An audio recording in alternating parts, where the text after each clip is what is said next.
Здравейте, казвам се Елена.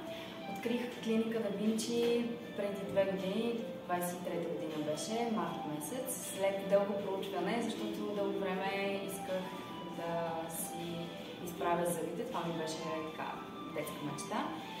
Направих едно дълго проучване и стигнах до клиника Да Винчи и преглед беше март месец 23-та година. Имахме подготовка около месец и нещо, за да подготвим зъбите за лечение. Имах брекет, сложиха ми брекети август 23-та година, като ми казаха, че ще ги нося година и малко и точно така се случи. Нося ги точно 1 година и 5 месеца и сега съм супер щастлива и доволна, с широка усмивка. Тук отношението е страхотно и прекрасно. Целият екип са за всички пациенти тук. Отношението е толкова топло, че изобщо не се чувстваш на зъболекарския стол, а по-скоро вкъщи. Аз съм човек, който се страхува. Много хора, вероятно, също се страхуват, но не се притеснявайте.